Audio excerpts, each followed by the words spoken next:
What's going on, everyone? Welcome to the Andbox Battle of the Boroughs. You got Golden Boy, Master D-Face here, commentating for Fortnite. Boricua boys are back. We hope you all are feeling great today because we got a good show for you all lined up. We have basically a regional clash, unlike anything we've seen for the New York region, New York, New Jersey region, at least in Fortnite. Trios competition. Monster, how you doing today, man? Doing good, man. Excited to hear that we're jumping into the heart of the city with the best in the region, man. So we'll see. But, you know, like we said, we got New Jersey involved as well. And it's New York City, though, that I'm really focusing on. We have a long show to be able to take as many jabs at New Jersey as we possibly can. And you better believe that I will take every opportunity to do so. In any case, though, guys, let's talk about how this whole thing is going to be working out and what you're going to be watching here today. We kind of touched on it just a second ago, but we split up New York, New Jersey into multiple regions, and all the registered teams are going to advance to the regional finals. That's basically what we're going to be watching here today. And each regional final is going to consist of 3 arena matches, and the top 33 teams from those regional finals will advance into the grand finals, and that's going to be taking place next Friday. So you don't want to miss that. A lot of cash is on the line today and for that next grand finals. Now, here are the regions. We kind of combine Manhattan, the Bronx, Staten Island, and upstate New York into one big mega region. And then we have Long Island and Brooklyn taking up another region. Queens has its own region because apparently there are a lot of Fortnite players in Queens. And then, you know, because we felt bad, New Jersey has a spot as well. So there you go. We got ourselves all the regions played. And I'm not trying to jab on Jersey. I'm sure that there are some phenomenal Fortnite players in New Jersey. But, you know, it's Jersey. So, like, you know, I have no choice. I had to. Gotta have Also, Monster, of note, the way it's going to work here is that the combined super region here of Manhattan, the Bronx, Staten Island, and upstate New York will get 8 spots in the grand finals. Queens will get 7. Long Island and Brooklyn will get 10, and New Jersey will get 8, and that will combine for the 33 that we have, if my math checks out, for the grand finals here. And Monster, they're also going to be playing for the, or we'll get into the prize money in a second. Let's talk about the placement points here real fast. 5 points in elimination, Monster, 60 points for a victory royale. In a trios competition, we're expecting to see some heavy slaying going on. Yeah, they have to. They absolutely have to. 60 points equivalent, 12 elims for first place in trios style game modes and big, heavy team-based game modes. Elims are all that matters. They're going to be able to rack it up. They're going to be a lot easier to frag out, especially that this is like the opens day, right? You sign up, you get into play, and yes, there's money on the line, but that means that there's going to be skill levels all over the place. We've seen some notable pros enter into the competition today. Yeah, that's right. And we'll probably take a gander at them a little later on. So what I was going to reference, the pricing. So the regional final pricing, $3,500 up for grabs per region. First place gets $2,100 or $2,150. Second gets $750. Third gets $450. Fourth gets $150. Not bad. You can get yourself a lot of bacon, egg, and cheeses with all that. $1,400, 14,000. Numbers are hard. It's early. Don't judge me. 14,000 total for the prize pool. And then for the grand finals, which is going to be coming up next week, there's a lot of cash. $35,000. And not bad, Monster, for a regional Fortnite competition. This is so huge, man. You talk about your normal small third-party tournaments that go down. It's never this much money. So that's why you're going to see some pretty notable stars hopefully entering in and trying to take home some free cash here, because all the way down to 20th place, I mean, that's not too bad considering this is a trios comp. There's only 33 teams coming to final day. Fortnite, as we know, it is a global game across multiple platforms, console, PC, mobile, right? There's always competition, there's always cash cups, there's always opportunities for you to earn money, but very rarely do you get that chance to be able to play in a regional competition where it's just you and the people in your area. So this is going to be a very condensed format for a lot of these players here. So how's the schedule going to play out? We're going to kick it off with the super region. So the Bronx, Staten Island, upstate New York, Manhattan, they're going to go first. Then after that, we're going to check in with Brooklyn and Long Island. Then we're going to get Queens at 2 o'clock. And then we're going to close things out with New Jersey at 3 o'clock. I would make a joke about, you know, we forgot about Jersey on the schedule here, but I'm going to save my jabs and spread them out throughout the day. So yeah, we're starting with that big super region there, Monster. It's actually going to be pretty wild because you're going to have players from all these different little pockets in New York competing against each other. And I wonder, I mean, it's hard to say, right, who's going to be the region that comes out on top. We got to look at some of the top players, and some of them are resting in Long Island. You have some of them that are going to be competing out of Jersey as well. Some really, really good players out there. Yeah, absolutely. I mean, I saw just kind of glancing over the list, Bugsy, who's a native to New York City. He's jumping in the competitions today. I'm not sure if he's playing in the Brooklyn region coming up next or the starter region. But hey, I'm from the Bronx. I'm going to be rooting for the boys that's represented for the BX. So, hopefully they can all step up to the plate. Yeah, that's right. Long Island, Brooklyn, they're going to have some heavy hitters in there as well. If this is right, and if, they had to check in, so I'm assuming this is correct. Bizzle, Zextro, and Jaith are going to be competing in the Long Island region, which is kind of nuts. So you got some real top players there in Brooklyn as well. You got Blue Tea and Row at DW, as well as Bugsby. So again, some real heavy hitters in that one region alone. And that's not even to account the fact that you got great players like Gonzo, for example, and God Team in the Bronx. Maybe they're going to be able to run that mega region. And that's the whole thing, right? I feel like this opening segment especially is a bit stacked. So if you're in a region that just so happen to have notable players, I mean, your chances are a little bit slimmer, right? Pulling through. There's limited slots up in the air. But we know in these open style games and these formats, the best of the best will always prevail. So that's really what it's going to come down to. Who can be the king of the region? At the very least, at the end of the day, it's about coating your own ego and saying that you can take home the crown here for the king of the city, or, Jersey over there if you're from that side of town. Yes, I knew you were going to get yours in. Throughout the day as well, we're going to be having some fun with all you guys in the chat and stuff. So feel free to, to chime in, right? It's New York, so we just rag on each other on a regular basis. We got great segments on the line. Yes, there will be a discussion at which boroughs got the best pizza. Feel free to chime in right now. We'd like to know. We'll have official stuff throughout the day. But hey man, is New York, is New Jersey. So we're just going to be chilling, having a good time. Also, another thing of note is that we're going to be in the games itself. So we got custom servers here, which is really awesome. Huge shout out to Epic for making that happen. And we're going to be observing the game live and checking out all the different angles and all the different perspectives. So you're really going to get a real, I guess, like holistic experience here, where you're going to see everything together all at once, and a lot of great players. What excites me, man, is that we highlighted some of these top players. You never know, man. It could just be some unknown, right? Some unknown that pops off from the Bronx. Like, how crazy would that be?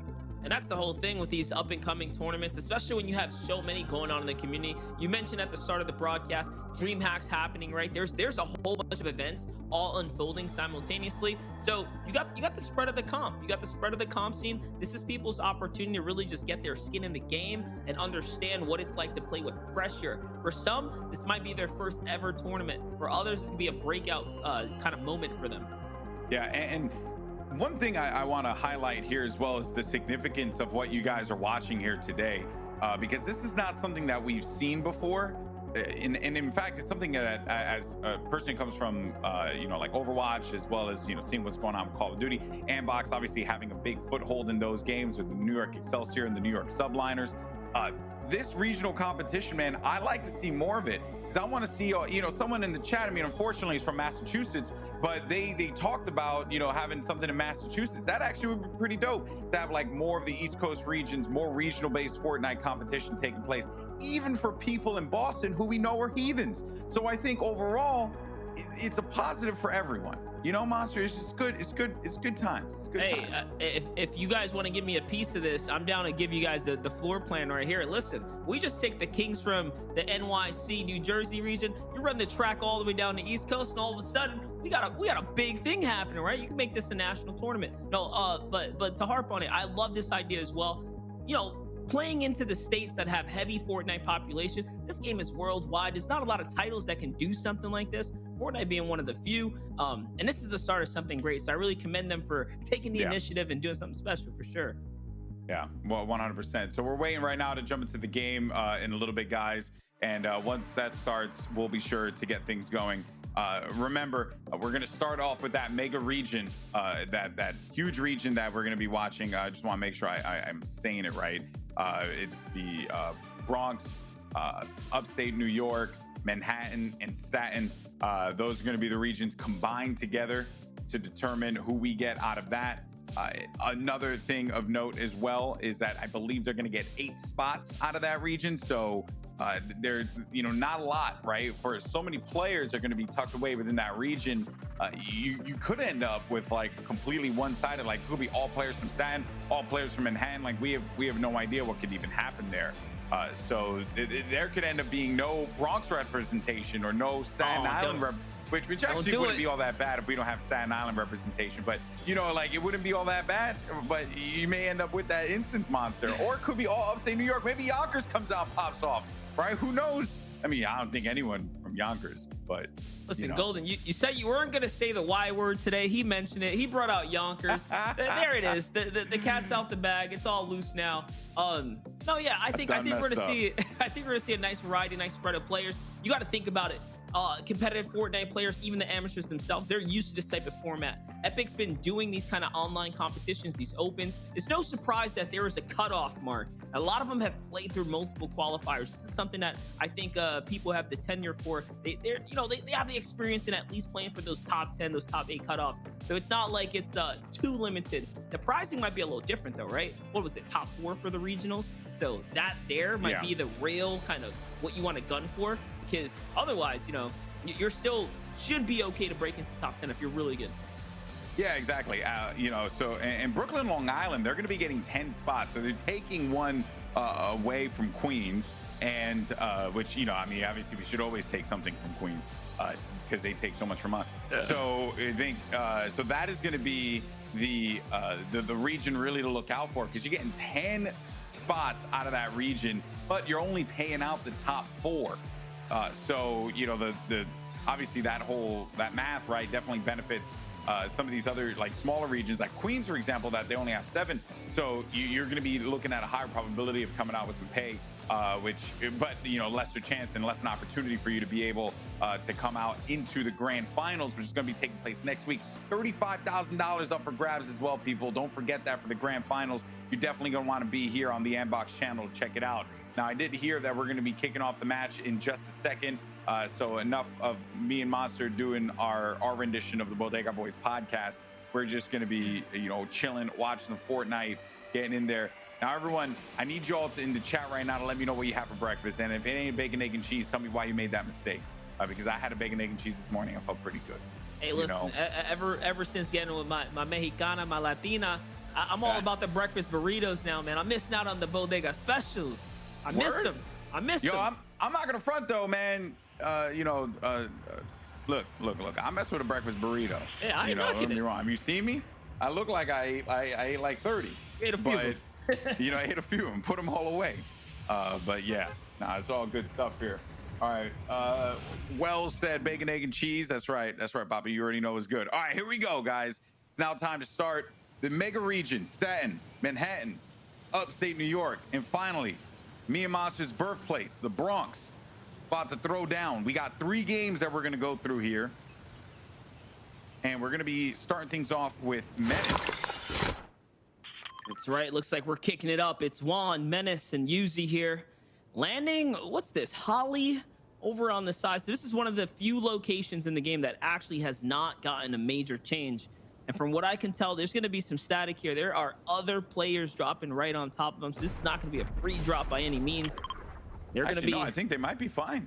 Oh yeah, the other team pulled off. They did. They were not dealing with that. We also had some eliminations early on, coming off the top left of your screen there, as you guys can see. So Holly Hedges is going to be free for this trio. That's huge. That's so massive. Holly Hedges, like I said, is one of the few POIs that hasn't changed in Fortnite, which you got to think about it, right? You got that veteran knowledge and experience. If you've been landing here for a few seasons, it's been the same. Same with like places like Retail Row, and that's going to come in. It's going to come in a long way. There's a lot of loot to be had here. Yeah, there definitely is, and already a bunch of elims now starting to come through as we jump over to Spark G Mine. Those guys were demolishing. You got some players also are going to be banged up in the corner there. Oh, They're this gonna is try and go right for this. This isn't good. This is you see Blunted Larry over there hiding in the corner. Only 2 players that they've already lost their trio. They are being hunted down, and yes, they are going to get pounced on. And just like that, he gets taken out of the competition by Spark, Mind, and Jarkor here. This is a super underrated area on the map, the northern portion of the map. They're going to have zone favor too now, so such a monstrous start for them. Getting those points, getting those elims, that's what I was talking about. These guys are going to be fragging throughout the course of the day. Yeah, they're going hunting without a doubt. Already going to be looking at 6 eliminations, so they got themselves a decent amount of points as is already to start things off here.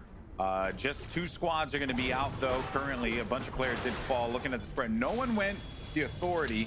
We do got a few players at Caddy Corner, some over at Retail Rose. We take now a trip over to Lazy Lake. You got Junior in a battle here with Akode. Akode just trying to get that high ground control using the natural cover of the high ground here. Jurdis is going to be joining his teammate Akode. He's going to dive right in there and manage to down one. Now it's going to be up to Jurdis to try Jurdis to try and bring this one back here as we jump over to Defin 3D's point of view. That's right. Defin already losing a teammate. Oh, yeah, probably Define or Defin. No, Defin there already lost a teammate here. He's got Junior down. Clutch is down in the bottom stair here. Someone is stepping up. It's Baby Gondo, someone we mentioned at the start of this competition. A name that seemed recognizable for the region. And yes, he is on fire, already picking up his 3rd or 4th elim, because at the start he was lighting it up. And Okote is going to find one as well. So these guys right here, this team I think is one that we're going to have to keep an eye out on. It would be no surprise if they make it all the way through to the end for the day. Clutch is running. Yeah, Clutch is gone. I mean, he's now at this point just going to be in survival mode, looking to stay up as long as he can to get as many points, maybe an elimination or 2, just keep his team competitive. You only have 3 games to work with, Monster. That's not a lot, right? In a competition like this. Yeah, sure. And with it being very elim heavy too, it's going to be very challenging to try and recover from a really bad game 1 start. Yeah, 3 games are limited on the real estate for sure. It looks like we're jumping into another battle here though. It's over at Retail Row. I see a group of Marauders. So these Marauders, man, they trick us, dude. They look like real players. They roll in big goon packs right here. They have some seriously power loadout. Hey man, we talked about the henchmen the other day when we were casting over some pub stomps, but you know what they can do. These guys are deadly. They're such a force. I know, like before you know it, right? Like you think like, oh yeah, you know, you're good to go. Like you'll just be able to take out these AIs, and then they just turn around and beam you in the face. It's actually kind of funny. Now, now this trio here actually is 3 eliminations currently. Got Lynxy Boat as well as Mantham. Check them out on Instagram. Apparently, we want you all to know that. Where you see the IG? Oh, Mantham on IG. Hey, gotta get it where you can get it, right? Get your plugs in. Yeah, no, I respect it, but I swear if I go to that profile and I see just a selfie or something, I'm gonna be tight. It's like, are you like for real? You know, like that's all you got. Show me some clips. Show me some gameplay. He's gonna have the standard New York City cash on the bed pose. You know, it's just how you. Oh man! All right. Well, here's a gander now at the overhead map. So Caddy is free. Frenzy's free. These players are spread out.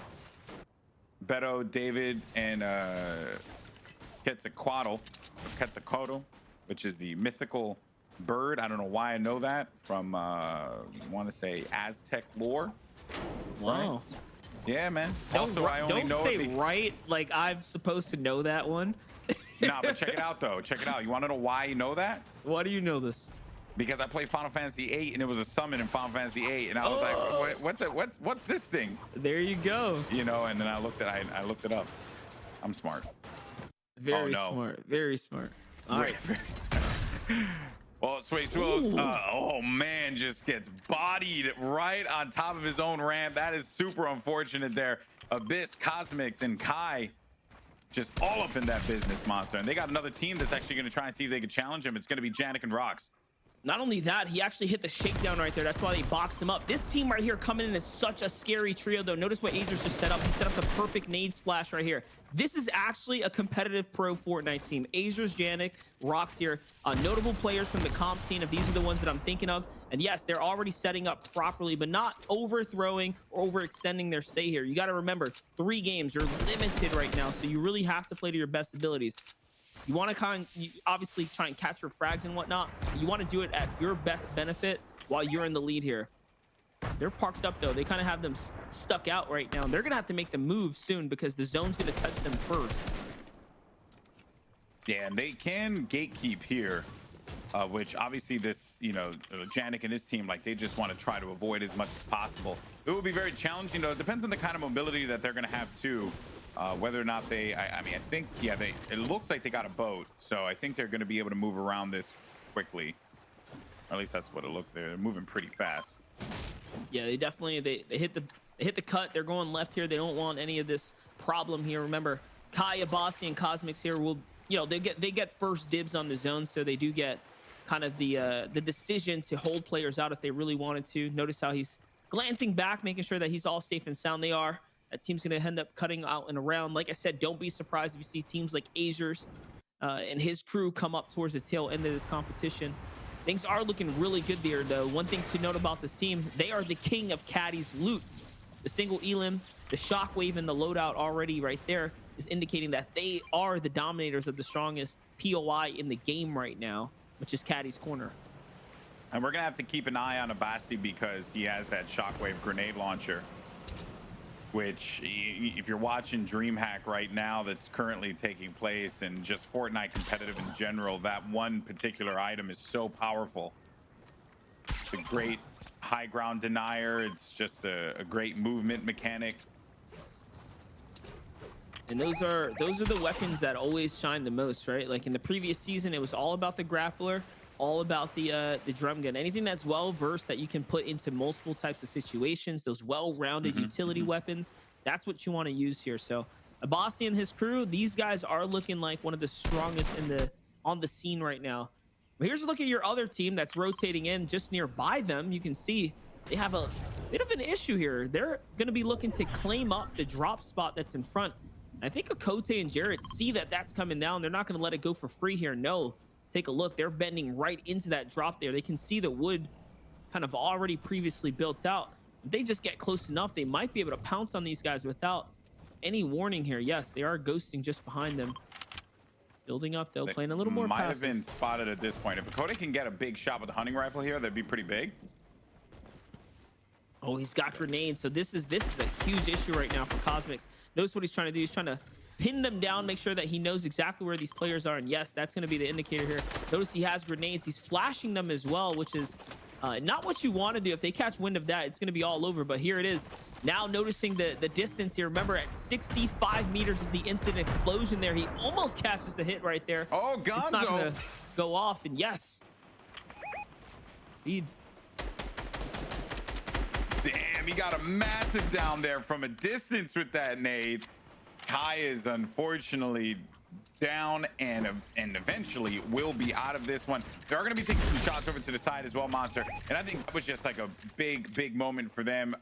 It seems like being able to pull away with that mythic charged shotgun now. There's just so much value they got out of those nades. And what a way to just use that utility to your full advantage. That's exactly what we were talking about. If you plant up in these team-based game modes, grenades being in them is probably the most devastating thing you can come across because it's unavoidable, right? It's like free damage, the way that these pros know how to line these kind of shots up. And this is what I was talking about. Keeping an eye on Gonzo's crew. I think they already have racked up like 4 or 5 elims plus. So they're kind of on fire here, storming through the lobby quite officially here.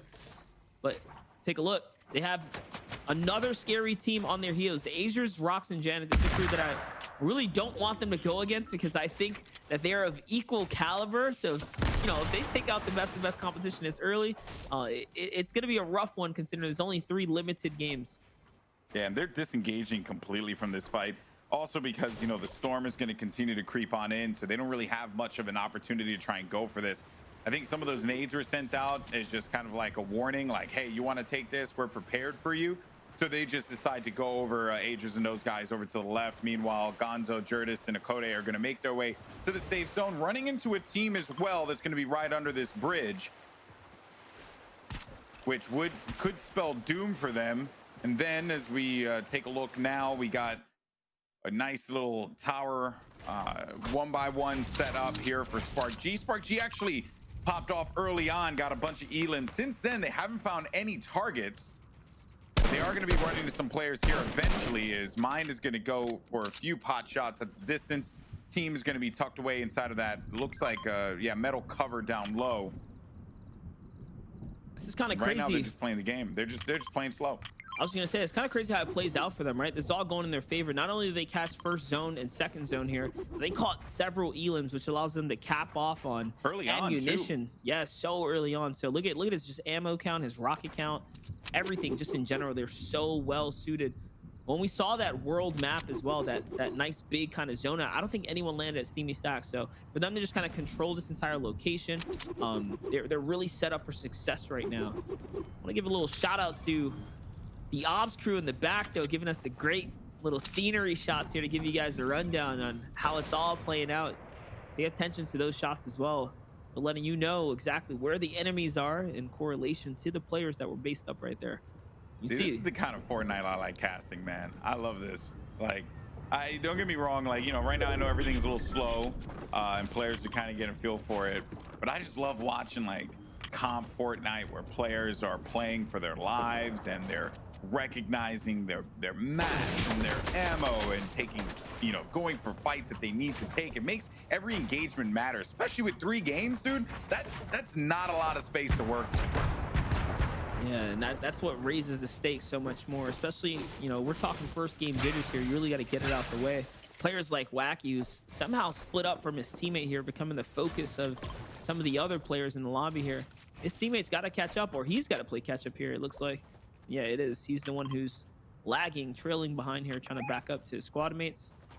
They find a nice little pocket of brick. This is going to be a rare find for him to be able to kind of recoup and bounce back. Hopefully he can get a little more before moving on. And no, they're going to decide that it's time to catch the zone here. They want to get to the next safety spot. As you can see, the big base up there where Spark G was once located is no longer occupied. They're now out of the location into the new. Clean rotates. Yeah, clean. Don't have to worry too much about any kind of pressure that they're going to be dealing with here. But I do worry.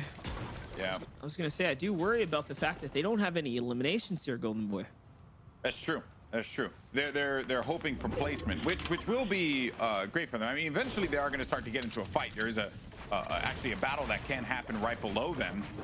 So expect these players to start to engage in some kind of combat, you know, eventually. We got 18 trios that are going to be remaining here, 47 players total, as Regret, Wacky, and Orphe are going to be up on the high ground. You have Chris GG along with Richie, and it looks like Henry is going to be with them. Playing for the angles here. Storm will be closing in about 56 seconds, Monster, and as far as like what they have, I mean, they have so much survivability. They got those chug splashes that in case things are going to get a little hairy, they can group up and everyone can get back into a fighting position. Watch out though for Magnolia up above. Could be a spoiler for them. Doesn't look like he has any shields though, so I'm not too concerned about Magnolia, but you never know. Orphe though, getting it down onto Cryptic Freak is going to give them an opportunity to start to put some pressure here on these builds. Cryptic is down. They're going to have to go and pick this player up here, this team of Take It Easy along with Matt Mars, but they're getting tagged up each and every time. There's nothing they could do. They just have to try and build out and back away, which successfully they're able to accomplish that task. More players as well are going to be creeping up to the right here of Orphe 2, Monster.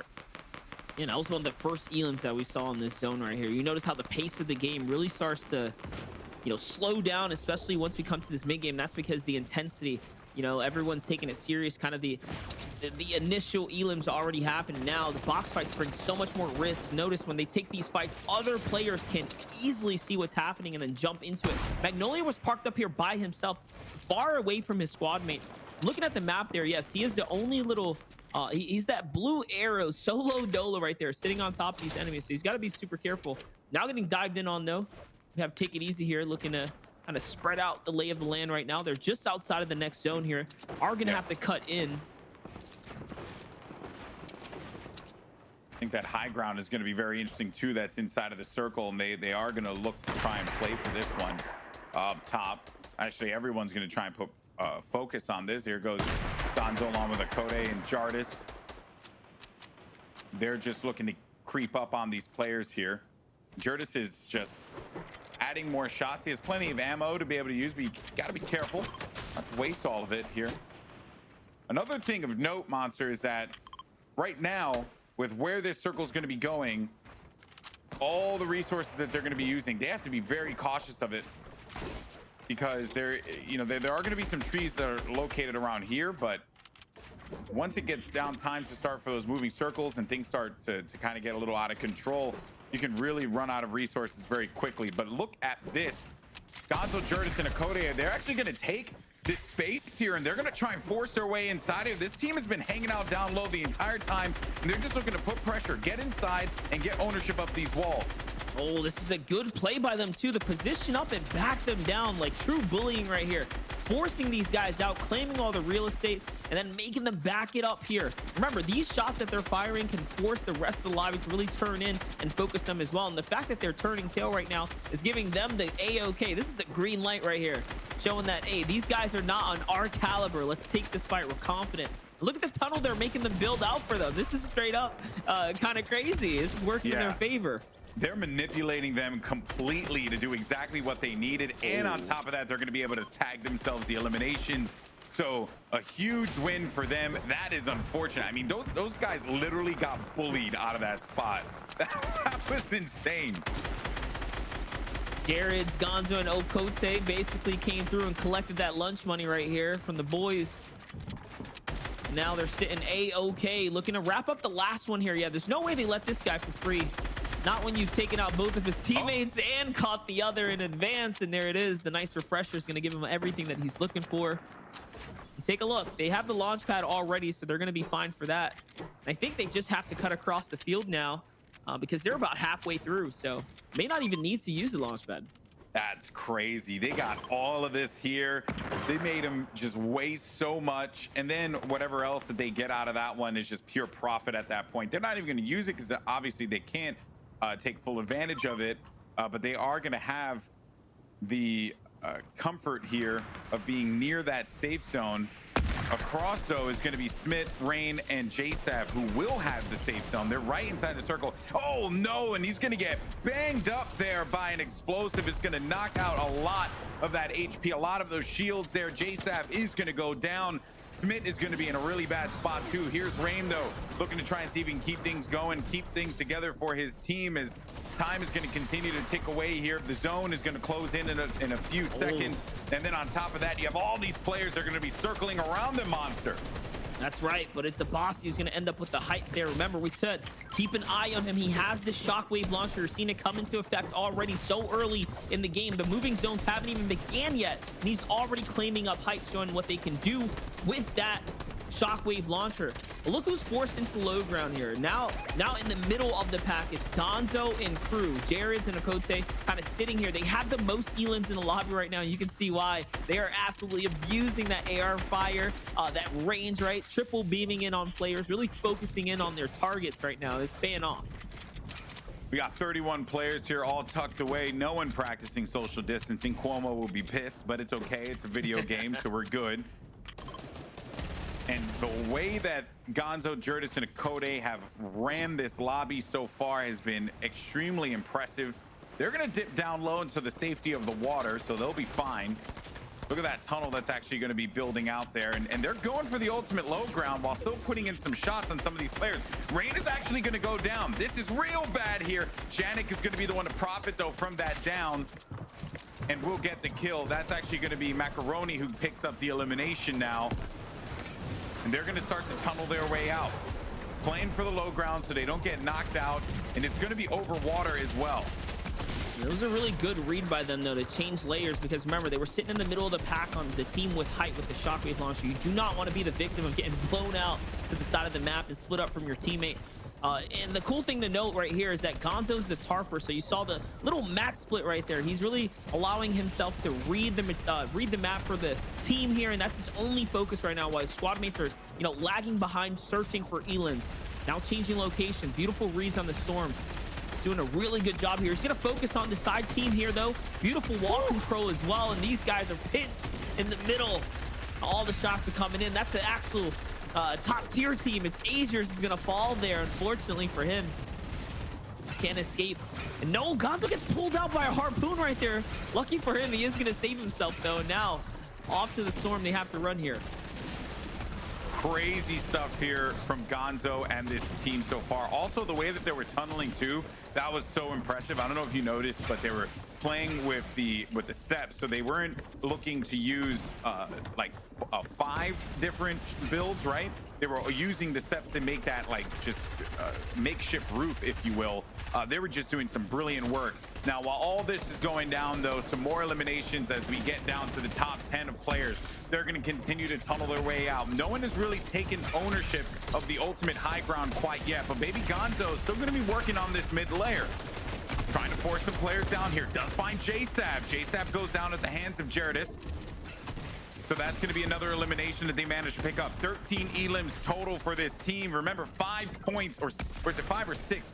Either way, 5 points in elimination. That is wild stuff that they're just racking up some points. And on top of that, they're going to get the placements here as well, Monster. That's right. Already at 13 elims. It's the most dominating crew. And we talked about JSAB going down. That's the second time Gonzo knocked him, so he cannot escape this trio right here. They are on fire right now, and they're continuing looking to turn up here. Jared is going to fall in the zone to Link, but not before getting turned and burned on by Gonzo as well. Again, picking up more hefty elims.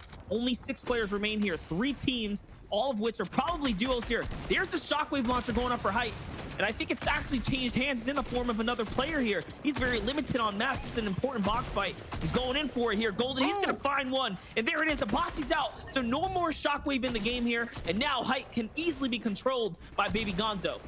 Yeah, Gonzo needs to be careful. Does have a few minis, can get it back up to 50 shields, but I don't know if it's going to be enough. It is going to be a one-on-one, though. And this player, he's going to be so low. It's Cosmics, and he's going for this one. He's going to go for the shot, and victory royale for your boy Gonzo popping off at the beginning here of the Battle of the Boroughs. Big plays from Gonzo. Wow. Huge. We're talking 19 eliminations right there. I knew that we were going to see a frag fest come to early game, but I didn't think that the end game was going to be so heated, especially for someone like Gonzo. He was one of our earliest picks when we looked at the roster, Golden. Do you believe me now?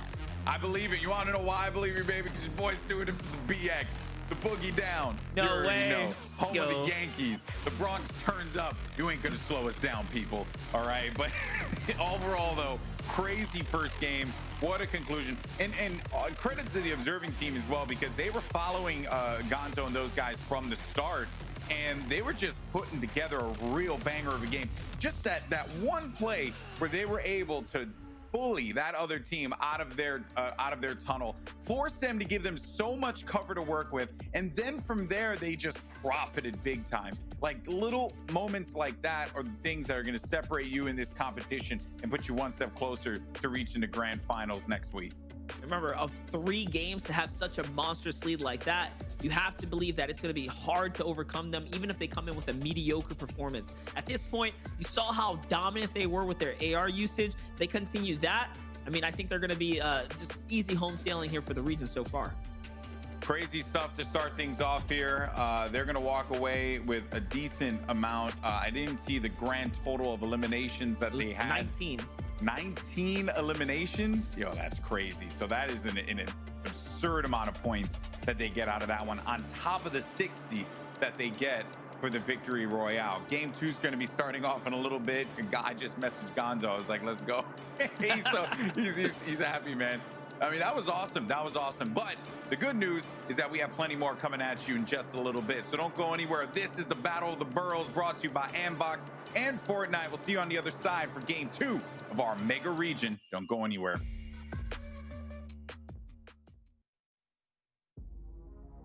What's going on, everyone, and welcome back to the Andbox Battle of the Boroughs. You got Golden Boy Monster D-Face here. We just concluded game number 1 of our super region, which consists of upstate New York, Manhattan, Staten, and the Bronx. And it was going to be the God team, aka the squad of Baby Gonzo. Okay, I peeped that dab. I respect it. We got Baby Gonzo, Jaredus, and Akode. They were the ones that came out on top. They dominated that lobby. Now we're back. Everything's set up. We got a nice little delay on as well, just to make sure everything's nice and kosher. And then we're going to get into game number 2 here for the super region in just a second. But Monster, I mean, already out of the gate, you're seeing top players continuing to perform, which is something that you would expect. But I do want to say, though, that it was actually quite refreshing to see a lot of players like throwing down. Like, not all the top players were shining. It was very clear that this is a competitive lobby. Yeah, no, it wasn't one-sided by any means. We saw a few teams really getting in there and having their way with the lobby at one point. But come that end game, I mean, every Fortnite end game is the same, right? It's always going to be intense. It's always going to be close. And then those final moments, what really matters is that Gonzo was able to put his team on his back because his team was dismantled come the end. And it turned into a 1v1 versus Cosmic, who so happened to come out the zone with no HP. So it really worked out for Gonzo. But Gonzo was just fragging out, and he played so phenomenally for height. Those cone plays without any material was crazy. Yeah, everything that he did at the end there was great. Even, you know, being the tarper for his team and his teammates. I mean, Jaredus, let's not forget, he picked up like at least 3 or 4 eliminations in that whole moving circle transition. So it really contributed to this squad walking away with just a dominating performance. 19 eliminations, and then they get themselves to 60 points for the victory royale. They just came out with tons of profit. That team from the Bronx, they are going to be the squad to watch going in to game number 2, which is going to be kicking off in a moment here. And then once it does, we'll be diving right back into the action. But folks, we thank you so much for joining us here. This is a competition unlike something that we've seen for quite some time. A Fortnite regional competition that is players from the New York and New Jersey regions coming together and competing for a sizable amount of cash. But then the grand finals, $34,000. I can't stress enough how awesome this is for the folks in this area, Monster. Hey, it's a big win. It's a big win. And not only that, today there is money on the line. So when you have qualifiers that are handing out cash, when you have grand finals coming up with even more money, everyone's going to be happy. Think about the upgrades that are going to come out of this. Yeah, exactly.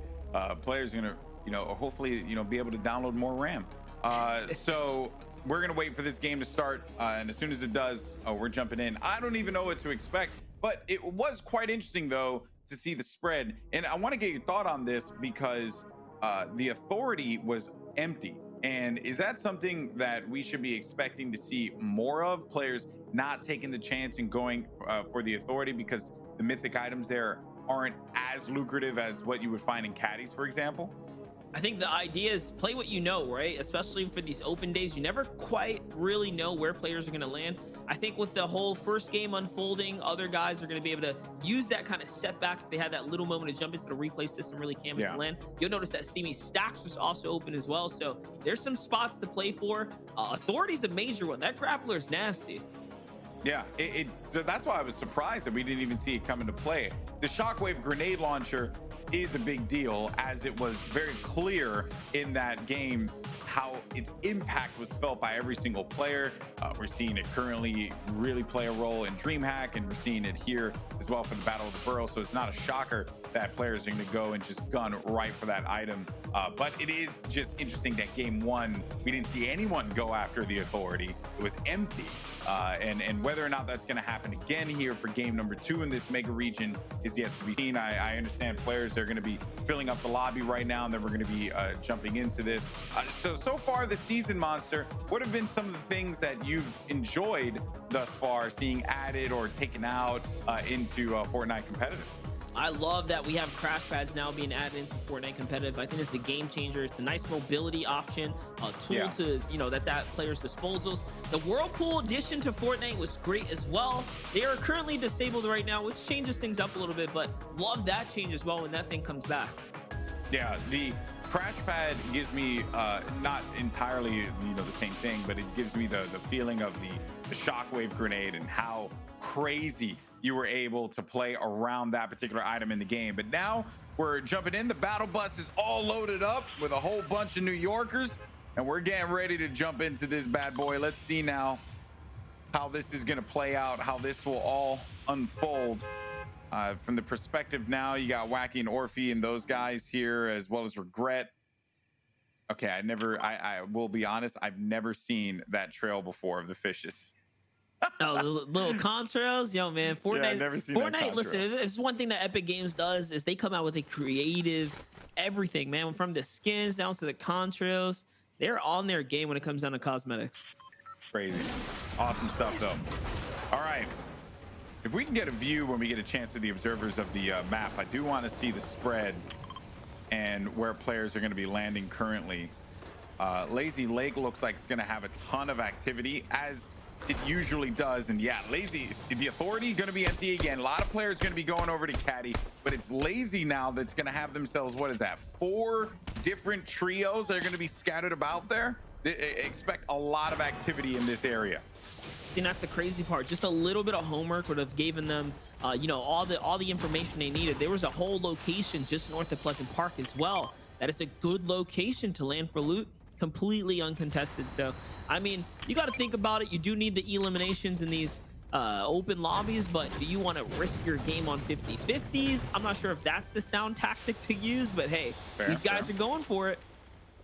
But it goes back to what you said earlier, Monster, right? You play what you know. And if these players know how to play out of Lazy Lake, then go for it, right? If that's what you're comfortable with, might as well make that play happen. The issue is you're going to be right next to Gonzo and the God team, the winners of our last game, Juridis and Akode, who just owned the entirety of the lobby. So all these players here at Lazy Lake, they're going to have to take note and deal with this. And Gonzo, I think, did get the audio cue, maybe knows that some players are going to be inside of this building. He's crouching down, he's hearing some harvesting tools go to work, and he's looking around to see where these guys are. Does find one, putting down damage. That player has no health remaining. Now Gonzo's going to go for this one. He's thirsting for the fight here. Off screen, Agers is going to get himself a few eliminations along with Rocks. Now, though, Gonzo has only 21 builds to work with here, Monster, but he's going straight for this one, trying to take ownership of this flooring. The nades are going to blow up, forcing all of these natural structures to fall down. And Gonzo's feeling himself, man. He's going right for this fight here, and he might be able to get it. Junior's having to back away completely. He's got no HP remaining, and Akode is going to get Junior down. And Deffen is going to be down too. It's just going to be Clutch now by himself to try and bring his teammates back into this one. Yeah, and that works out. I mean, Clutch tries to pick up his squad mate and run away with him, but it's not going to pay off. Jared's going to sweep right in and clean up the dust here. Throw it right underneath the rug. That's it. That squad's out of here, and that's 3 points on the board already for the team that popped off and pulled 19 eliminations in the previous game. There was another squad here. You can see just from the map that they have hit the dip. What you're looking at behind the wall here is Marauders. So just like that, where are those grenades coming from? There's a team landing in right now. You can see the arrows on the bottom right corner. They're coming in super fast. So a squad already pouncing into Lazy Lake. This is a big team here. It's Azures. This is the second time now they've done this exact rotation. In the first game, this is looking like a mirror matchup. We saw them trailing behind Baby Gonzo and crew.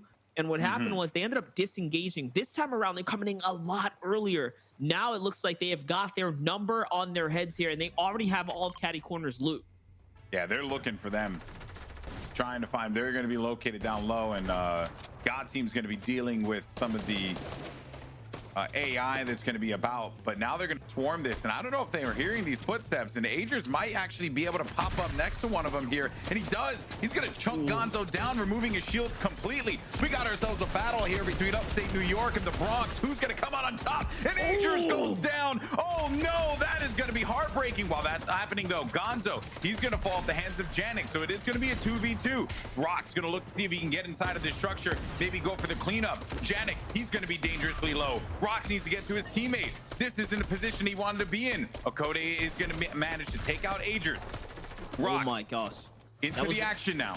That was a huge shot right there by Rogues, taking it. Now he's looking for the wall control here, Golden. He's looking for all the piece control, and he's got it. I mean, Jared's team is on fire here. He's going to find up another follow-up, even with the heels against the wall, getting ambushed here. Yeah, Jared's is looking to just keep his team alive in this one. Gonzo still alive, too. So is Akode. I can't believe that this has just worked out so well here for the Bronx team. They managed to get their squad member back in, and they're back into a fighting Sans monster. That's right. He is going to be able to get this pickup right here. So Gonzo not getting thirsted is the first mistake, but more importantly, Azers gets absolutely bodied by Gonzo with no health because he was shot up the first time around. And look, Roxas left running with his tail between his legs here. He's on the jalapeno pepper, so you can see how fast he's able to move. He's got a couple options, but he can't go too far. He needs the reboot cards from his teammates if he hasn't picked them up already. Yeah, he's going to wait this one out to see where they end up going. I applaud them for, the stable Discord guys for going after the God team the way that they did. They recognized in that last game that they waited. They allowed them to get away, and thus it allowed them to be able to get the win, which they wanted to try and prevent. Only 3 games, so you don't have much room and time to work with. And Agers did get the jump on Gonzo too. Gonzo went down early, but it was Jaredus who ended up clutching for his team. That's huge. That's what I'm saying. Although they shot Gonzo, they took all of his shield down with a little pinch. Gonzo turned and burned on Agers so quick. That trade was literally the most crucial moment in this entire battle. If Gonzo would have went down before that, a 3v2 is tough. I mean, it's not impossible, but it's just so tough. Making it a fair 2v2, you see which team is the better squad right now. And they're up 2 more eliminations for them, making the cheeky fast rotate into town here. Now, on the map, you're going to see a 4th player, and that's Rox still.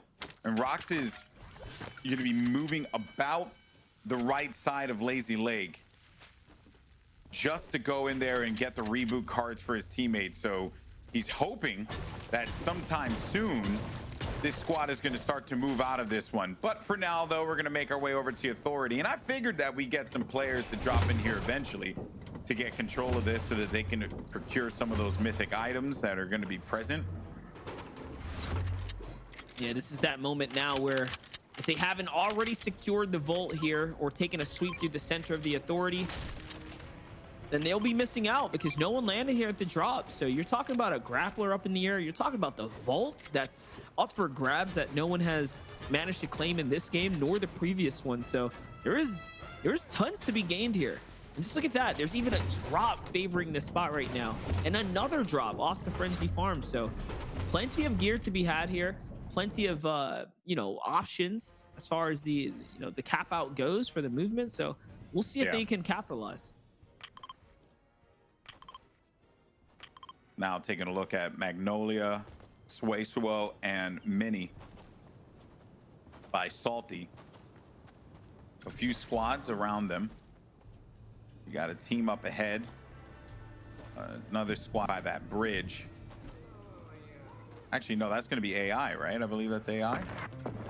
Never mind. I think that is AI. Yeah. I didn't realize that on the map that the AIs pop up as white. That's funny. Yeah, that's why I try to mention it when we're looking at the Lazy Lake. I was like, don't be confused. All those arrows, that's a pack of Marauders. The interesting thing about the Marauders too, you can track them when they come down. They fall like a comet. They just kind of land in, and then you see all the the builds come with them. And so I wonder if Rox ended up canvas. getting the reboots then, or if he bailed out of it completely. He might have just bailed out of it. Honestly, it's kind of hard to tell, especially with the neutral colors that the Marauders have on the map. Wait a second. Scat here throwing some perfect nades in at Rixie. If Rixie backs up, he might just get hit by them. And yes, Henny Boss is one who's not going to be able to react in time. And now he gets taken out here. So the grenades were successful. Little does he know exactly Scat was on the side there. And now he's being down. This is not looking good for them. Not at all. This was the same team that ended up getting bullied out of their spot in that last game. And it seems like history has repeated itself. Chris goes down. Richie now going to be the last person left alive, 79 HP in a dream. He has no shield to be able to top off, give himself a fighting chance here. He's going to look to get up a siphon potentially, but he's going to have to just tag someone quickly and then get those eliminations with the tactical shoddy. But it is not going to happen. It's Kipitz who dives on in, and Scat, congratulations to them. They're going to walk away with a few eliminations for their trouble. Yeah, all set up because of the great grenades, but look at this. They're not safe, not by any means right now. There's another team that's looking into this fight right here. They're chucking their grenades. They're not going to find any marks, though.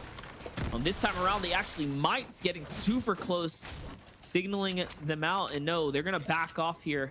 Not only that, they have the zone to work with. So that team deciding then and there, say, hey, listen, we couldn't get the shots. We don't know the current status, the HP pool of these teammates here.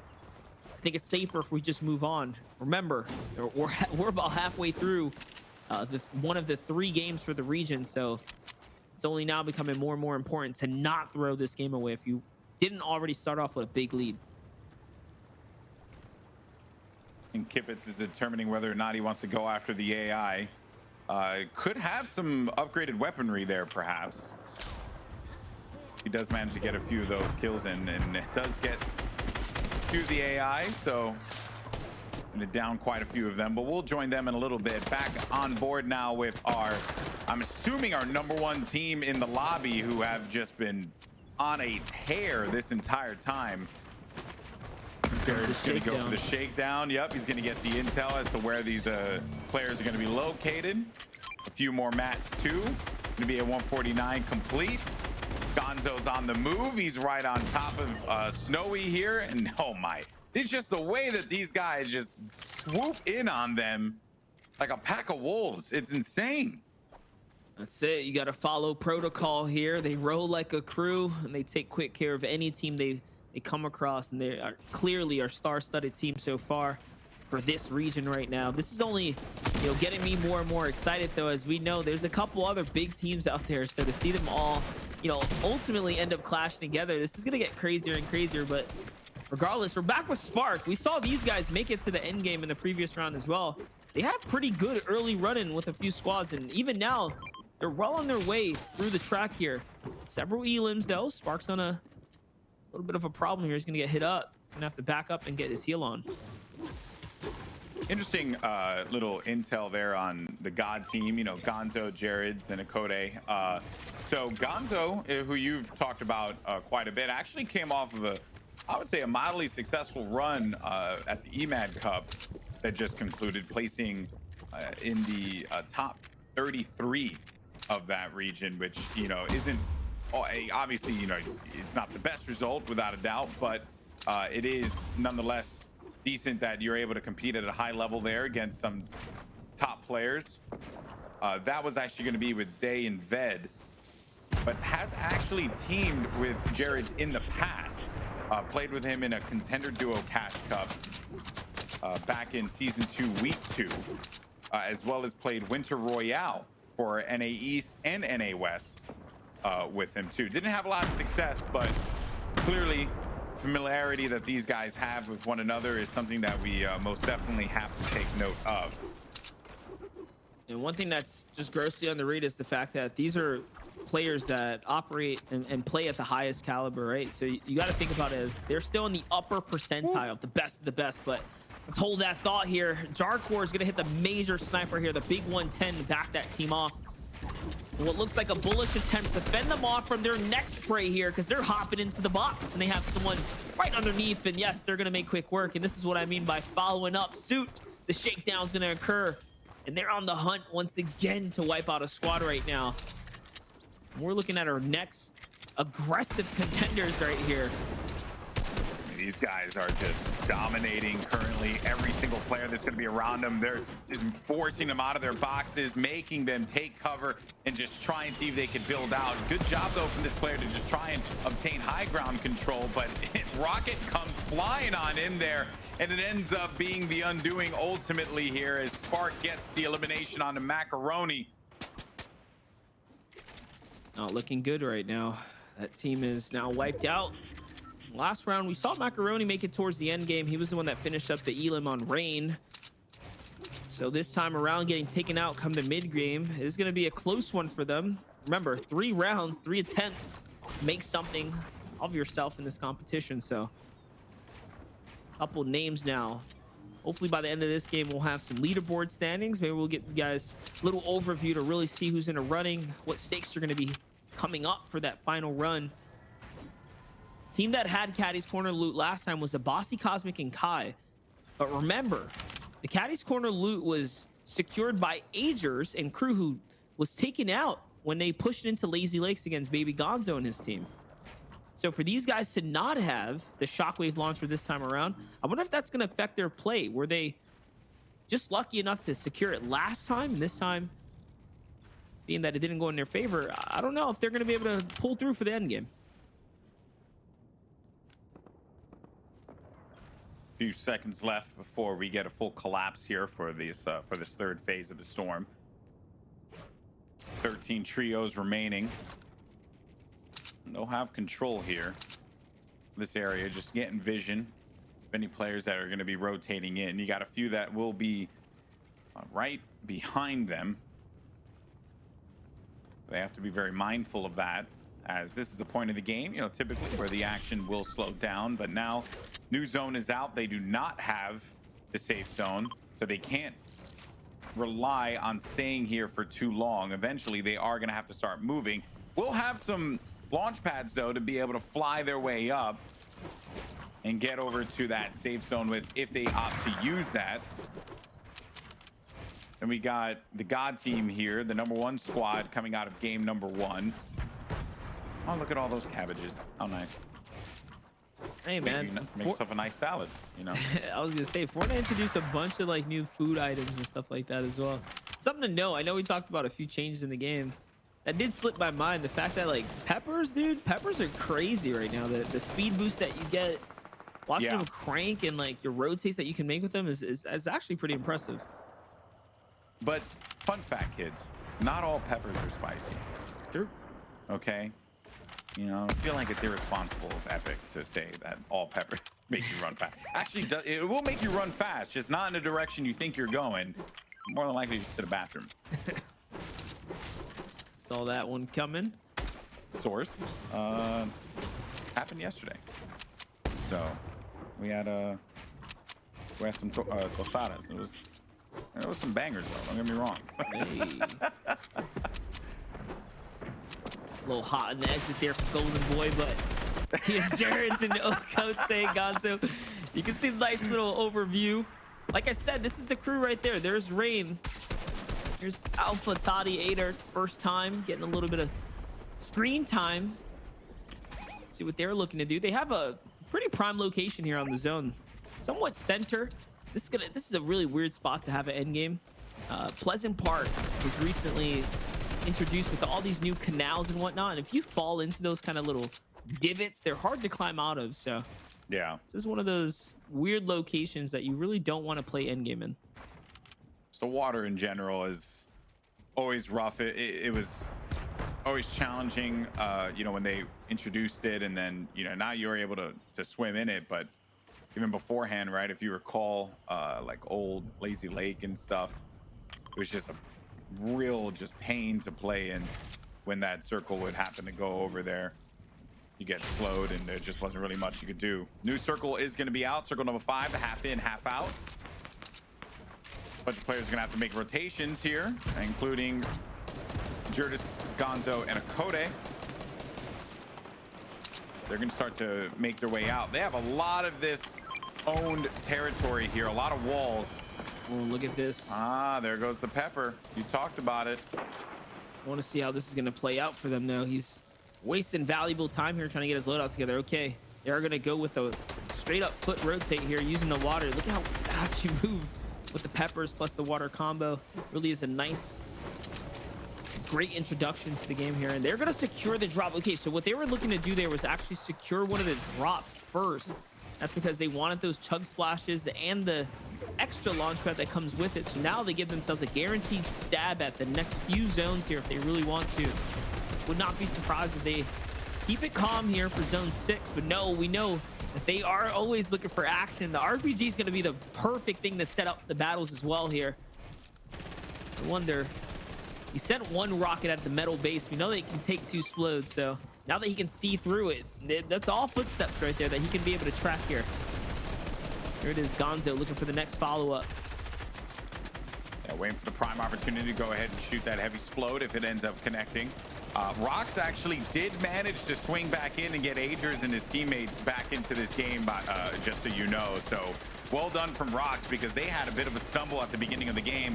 Lincoln Scatter going to be located right to their left, and Kipitz as well. They're just trying now to hold this one down. Meanwhile, you got Gonzo, Jerdis, and Akode. They continue to apply some pressure here to these players. Yeah, things are really going to start kicking up here, and this is another just cross of fate here between Azers and Rox. We might just see a round 2 clash right now, because they're going to have to get marched through if Gonzo wants to get ahead of the zone and lead the tarp out. It looks like they're already angling in, and yes, they are going to find the shots there onto Azers. So the perfect RPG unison follow-up with the AR shots is going to find Azers in a dangerous position here now. It's enough to back them off. Maybe not enough for them to dive in just yet, because they want to stay in front of the zone here. But the threat levels are only raising for everyone in this area. And this is what I was talking about before. The fact that they have so many launch pads. You see, they can use them easily right now to get some free rotates if they wanted to wait for it.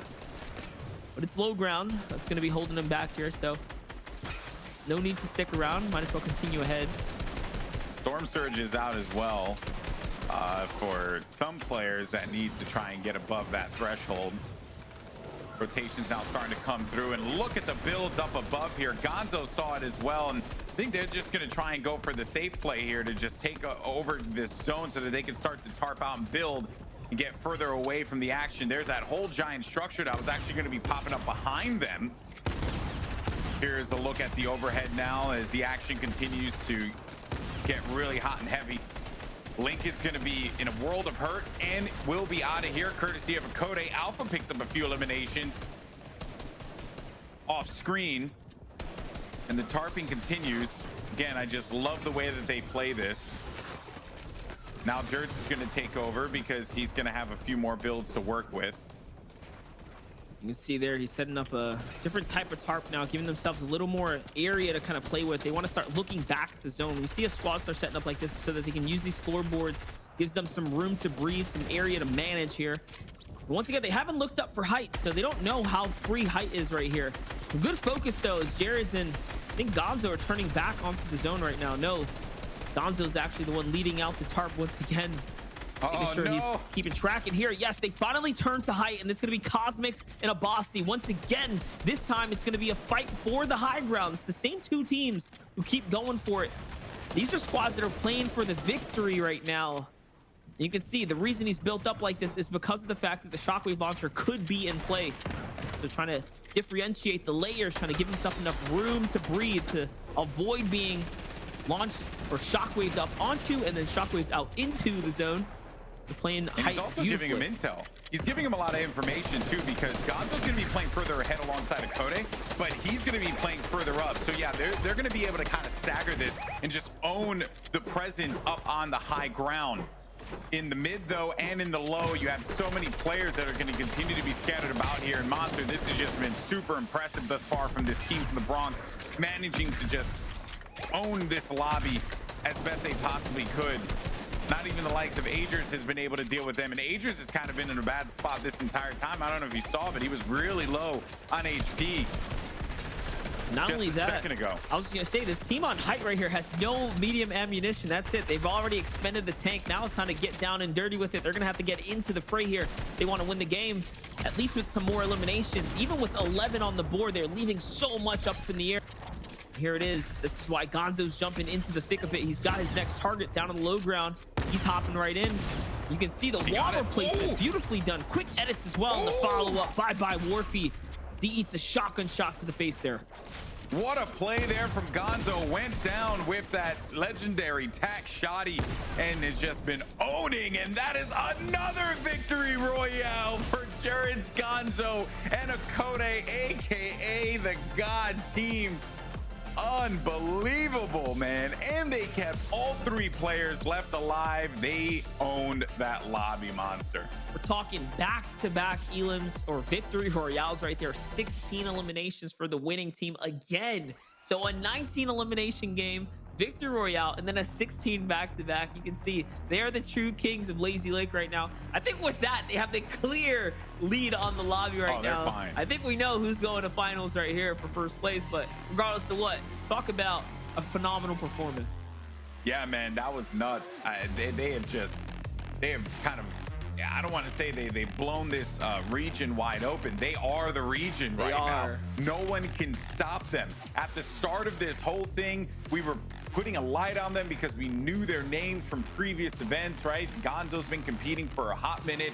You have a lot of other players, you know, you've teamed with Jaredus before. Like, they're just, this team has played before. They've played very well, but to see them be able to do it not once but twice in already what was going to be a difficult competition, because you only have 3 games to get into the finals, and they managed to do this easily with barely anyone opposing them. Oh, that's it, man. They're looking like, you know, the competition is nothing. Once they brushed off Azers and crew over at Lazy Lake, I think that's the confidence boost right there, because you know the pros know the pros. So once they see the names and recognize if you're bodying the best of the best already, your confidence is already soaring through the roof because you pulled the big 19 in the game 1. That there was just the catalyst to kind of give them the pep in their step to finish up game 2. Yeah, and if there's any doubt on them coming into game 1, you cannot doubt how great the God team is in game 2. That's why they call themselves that. It takes, you know, it takes a lot of, it takes a big garbanzo beans in order for you to make that claim that you're the God team. They did just that. Looking at the stats right now, they're sitting, I know we're going to get it updated, but I believe they're at 155 points currently. So they are clear and above everyone else. But guys, we're going to go to a quick break. When we come back, we're going to dive into some more action here for the Battle of the Boroughs, brought to you by Andbox. We'll see you on the other side. What's going on, everyone? Welcome back to the Andbox Battle of the Boroughs. You got Golden Boy Monster D-Face here on the mic as we're bringing you the action here. We were just tuning in to games 1 and 2 of the super region of Bronx, Staten Island, Manhattan, and upstate New York. And so far, it has been dominated by the God team, and they are head and shoulders above everyone else. But we have another region that's going to be starting up here in a second, and actually they're in action right now, Monster, and it's Brooklyn and Long Island, and that is going to be a fun one because we got some real heavy hitters in this lobby, and we're going to be jumping right into the middle of this game. Here it is. Looks like things are already kicking off. Like you said, you can see right there, 71 players remaining in the lobby. Things are starting to touch down, and we got 3 teams in retail row, including a pack of Marauders already. One squad off to the run there, and Valor's gonna get chipped a few times. He doesn't have any shield. You can see why that squad's trying to get out of dodge right now. One player already getting dropped, though. Travis is gonna be the one that found that elim. It's not looking too good for the duo that's left here, but retail row still not clear by any means. Looks like residential area is gonna have some players here. Yeah, indeed they do, and they might try and just swoop on in and pick up a few of these elims if they're able to do so. Guy's name is NorCal, though. We gotta get him out of here. Wrong region, my guy. Get him out of here. Yeah, out of here, bro. Yeah, you're done. You're done. I'm kidding. All right, well, Travis, Pablo, and Misty working on the high ground here. This team is going to be tunneling, or turtling, I should say, a little bit. Try and hold this one off. Do have some stinks. I haven't seen stinks in a while. Love that utility. Yeah, the stinks actually only come off of the Marauders, so it's not viable to, you know, depend on them. You kind of have to find the Marauder pack, then you have to beat the Marauder pack, right, with the proper timing on it.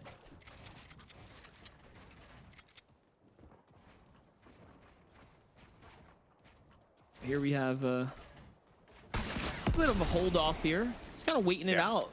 And remember, like I said, these stinkers, they're hard to come across. You can see that using them this early is not important, or it's not the best move, but if you're doing it, it's because you're nervous. So just try to get some guaranteed early damage here instead of waiting.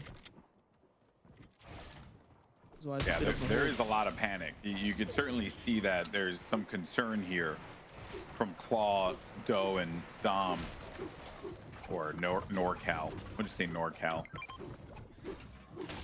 Oh, Road, by the way, went down. That's the big Ronnie. Road DW, notable player, teaming with Blue T as well.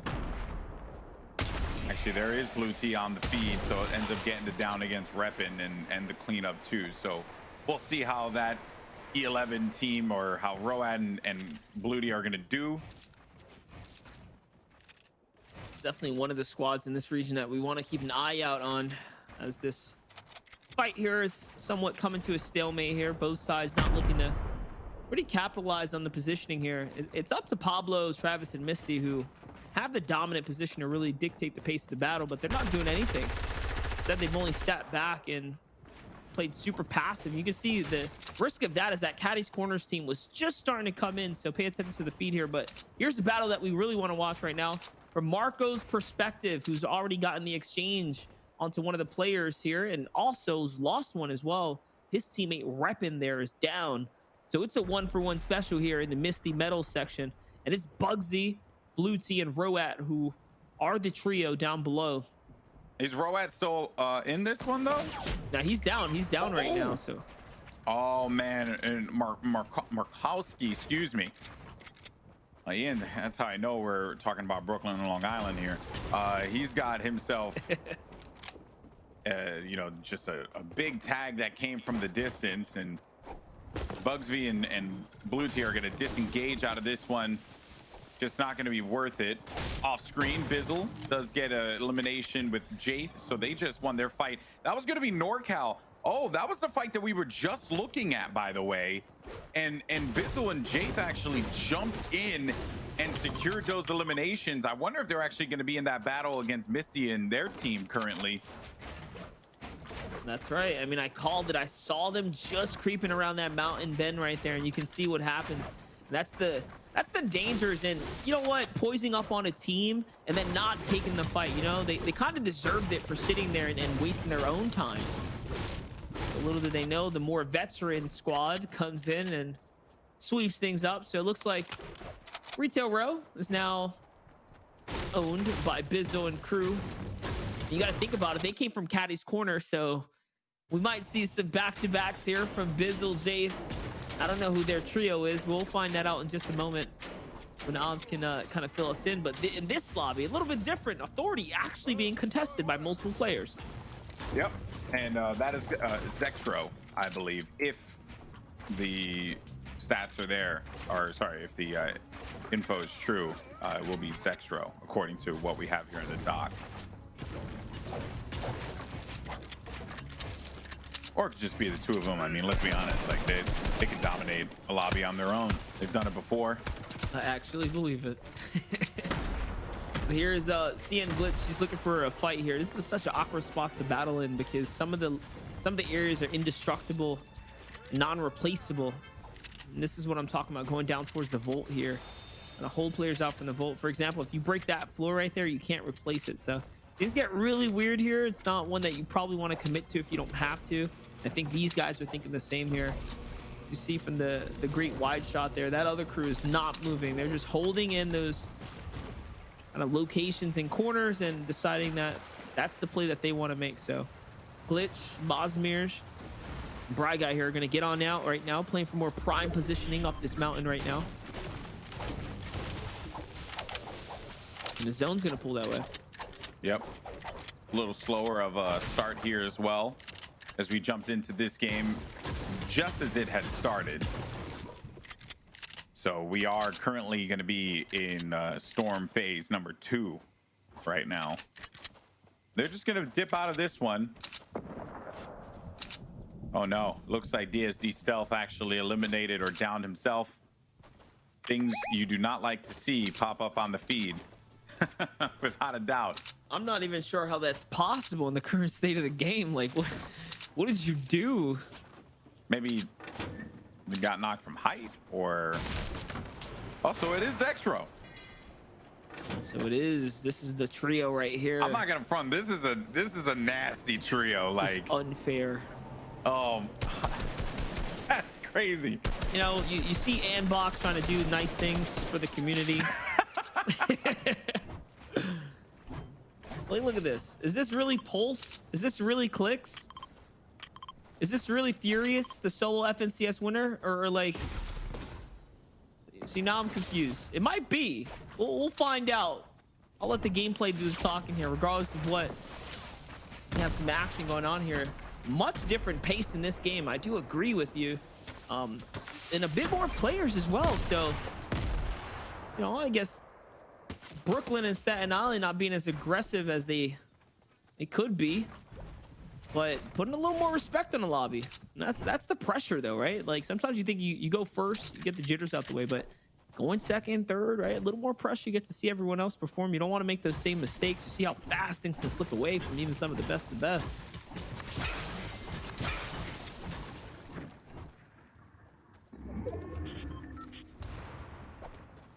So who is solo FNCS winner? Is this Furious? So the previous solo FNCS winner, correct, is Furious. The invitational winner. This season we have the actual solo FNCS, so he could just be trolling, like he's gonna be the next. But otherwise, Furious won the invitational solo that just went down. Yeah. One of the newer controller players up on the rise here. So if it is him, I mean, quite an interesting way to brand, I guess. You know, yeah. use the title while you can, you know. And if it's not him and it's just someone else claiming it, I mean, you're only giving clout away. So there's that. So like, I like how there's a metagame for the clout, you know, like how you distribute that said clout. That's funny. Wait a second here. Bugsy getting tagged up. So they actually did not find Roat's reboot card, or seems like he was unrecoverable at the retail road there. Once Bizzle, Zexo, and Jafe came in and cleaned up house. Now playing as a duo team. I mean, you can just see if you want to use these arena points as an indicator of who's some of the better teams out there. That's one way to say or determine who's playing a lot of Fortnite. There's big clicks jumping into Beto's box right now, and it looks like he's working Beto. Yes, and another player is going to jump in his box, and no, it's not going to be enough for him. He's not going to be able to fend off against two players. Can the solo FNCS winner follow up? It's looking pretty good for him so far. He's got good control of the field and the box here. He's going to make the quick edit. He's just toying with this food right now. But this is not the time to play. He's got to hit the shots. But the third party is making this very, very difficult. And now the zone as well, because he is on the storm line here. This is a crucial elim right here if he can't get a heal off. And yes, he is going to get the surffish now. It's going to allow him to bounce back into the game. If the revive was successful, you can see this trio is off to the races now, running out and disengaging. Yeah, they're going to be out of here, not looking to try and see if they can get into the action. And I don't blame them. Not going to be worth it for them with the way that this team confidently pushed up on them. They'll be able to move around here, and they should have at least one or two launch pads. Not sure if that's a glitch or not. Yeah, it is. No, actually, I don't think it is. There's no way they have four of them, right? So, I don't know about that. I mean, well, clearly they had at least one. So that was all that matters. Dude, he got pinged pretty hard right there. Remember when they hit him, that shield crack indicator and the white tag. This is a clear sign to take the fight. No need to run away from this one. And yes, they are decided. Here it is. The crash pads are coming in. He's leaving that back wall open, trying to bait, and it is going to work, but he's not going to be able to follow up the shot that he needed to hit here. Can his teammate Pulse come in and back him up in time? We'll find out. You can see the builds are not going to be enough as he gets swarmed in on by Trevor and Nay here. They wrap this squad up. Pulse by himself now, trying to make his way to the reboot ramp, but it's being held by several marauders. You can see they were dancing on the reboot. How unfortunate. If they weren't already annoying enough and hard to beat and take out, now they're camping on one of the most crucial elements in the game, the reboot round in this game. Man, those marauders are absolutely, unequivocally the worst. The worst. The absolute worst. So Zextro, Bizzle, and Jaith are gonna just work this high ground here right next to Caddies. 57 players remaining, 21 trios. left competing. You're tuning in right now to Heat 1 for Brooklyn and Long Island, as Game 3 is currently underway for the mega region, upstate New York, the Bronx, Staten Island, and what's that? Upstate New York, Bronx, Staten Island, and my goodness, I'm forgetting one. Upstate New York, the Bronx, Staten Island, and Manhattan. Manhattan. How could I forget about the big Manhattan? How can I forget about Manhattan? I mean, then again, though, it's because they got no muscle power. You know what I'm saying? That's true. They're not a big factor here. And also they're just playing with that garbage can internet. Like, nah, it ain't gonna work. I said at the start, man. If you ain't got the fiber line, you're out. Yeah. That's it. Get that fiber. You want to compete? Get fiber. Oh man, it is crazy though how and it makes sense for Fortnite, right? How the network is so important, because being able to take control of a box is that much more valuable. Now we jump over to the mega region to see what's going on with Game 3, the final game for this one.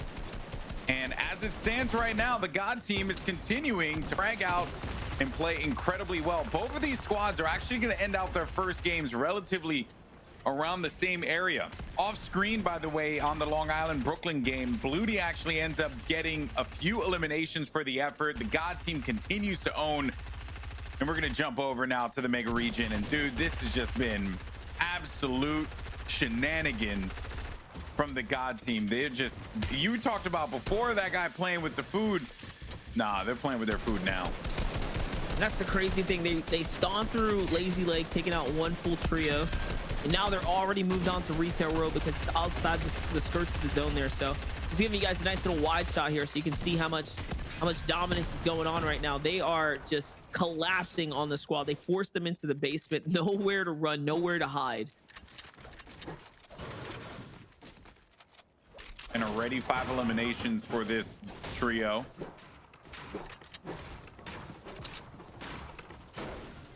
A rough start for a lot of the players that have been in this lobby and in this region. They have dominated completely.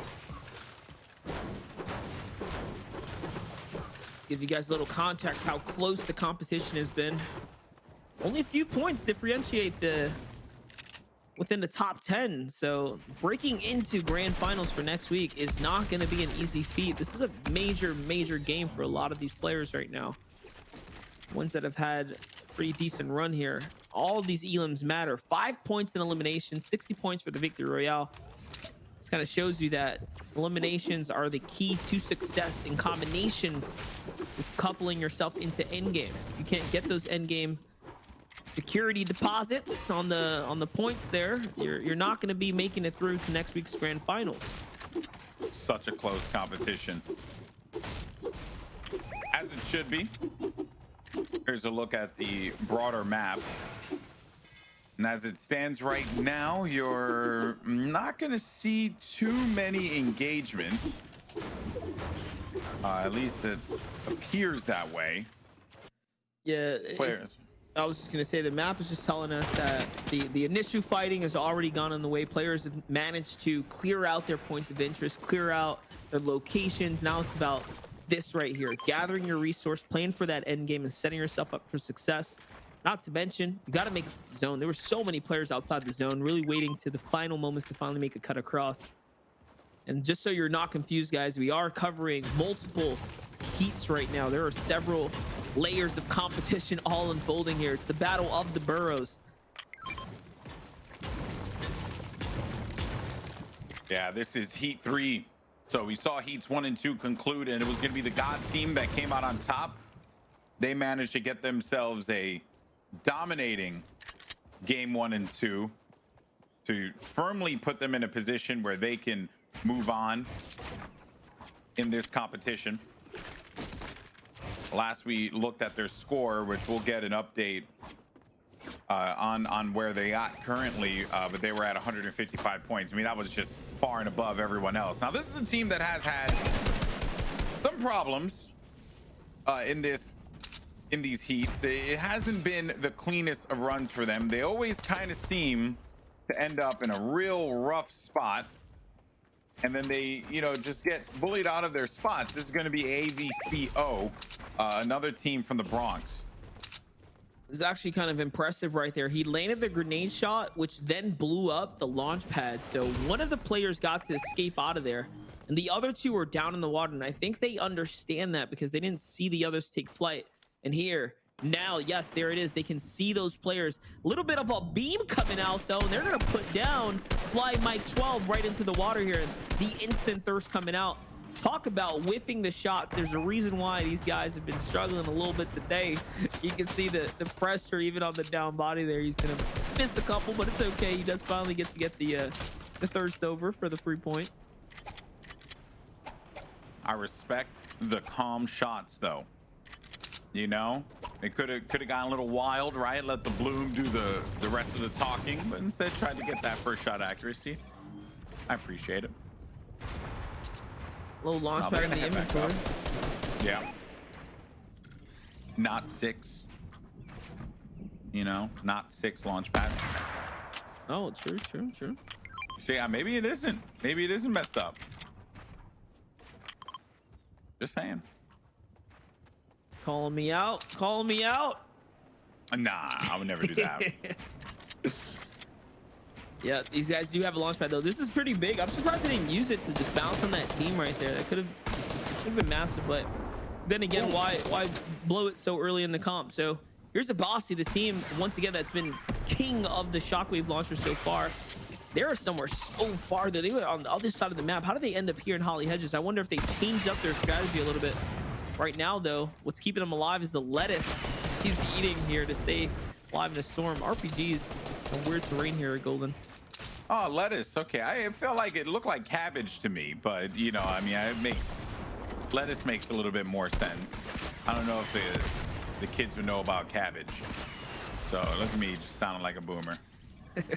They got to dip out of this, man. Like, look, I get it, right? Just try and see if you can thirst for the eliminations, what you can get. But man, like, you're gonna keep taking that battle, and it is not gonna work out for you. They will have to use another launch pad eventually. Not only that, the team they were fighting has 4 elims, so these guys have been on fire. Juan's left behind by himself though. His team dips on him, and there it is. The exchange is gonna come out. Bossy finally gets the turnover there, and at least he gets to manage to live off of the siphon.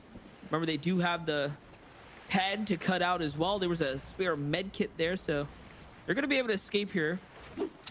2v2. I wonder if they're going to stick around for the grudge match here in the back portion of the zone. It looks like it's not going to be a case right now. He's going to have to pop this med kit.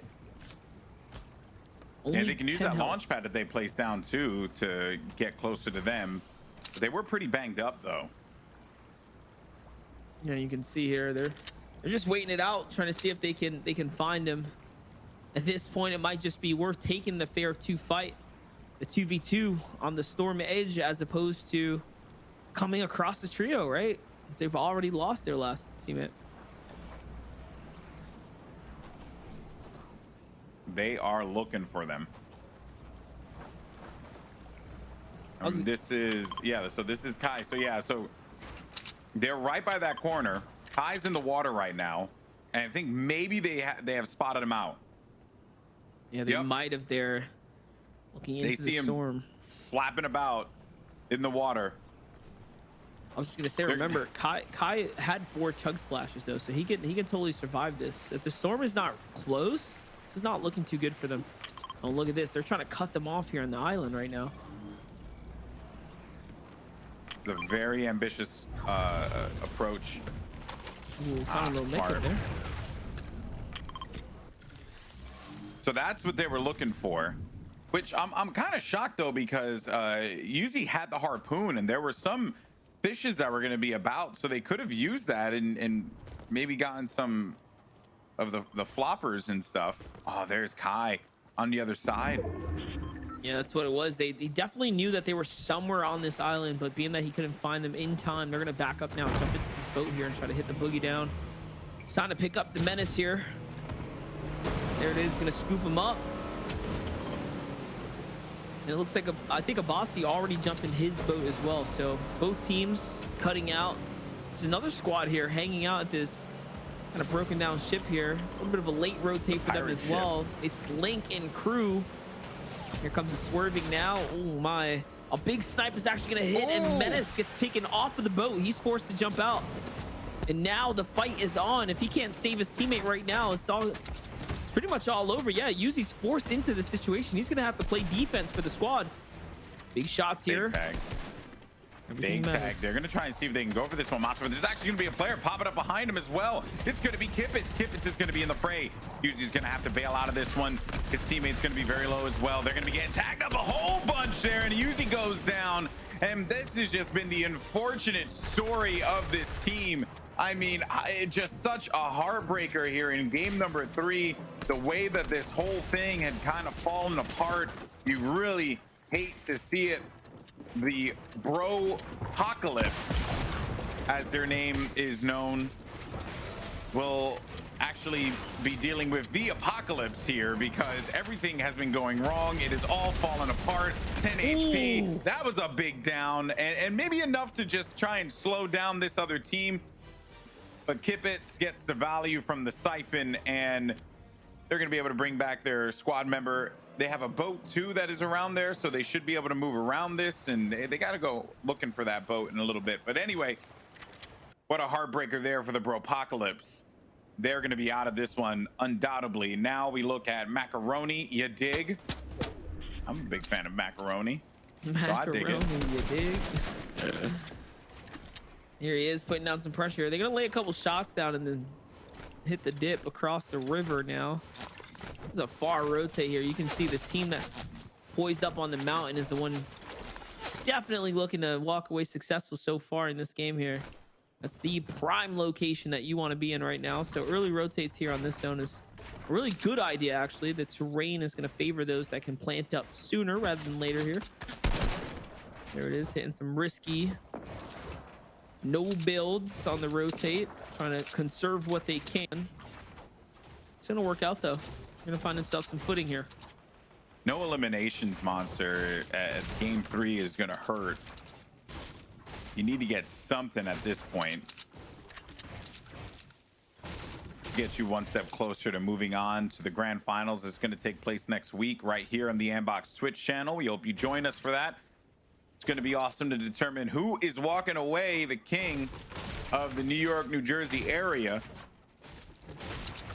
We're talking $35,000 on the line for next week. This week here, $14,000 divvied out between the regions. So money to be made today, more money to be picked up next week. If you can get in on that prizing, it would be so huge. Like I said, I'm more I'm excited to see what kind of upgrades are going to come out for a lot of these players. In the feed, though, Jared, Zakote, and Gonzo lighting up another squad. I see the knocks coming out right after the grenade splash. And yes, here is the follow-up. They are not playing games right now. Look at the loadout. This is how you know they're on a spree here. 6 elims for the crew. 5 slurpfish. Absolutely massive. The most versatile type of heal in the game.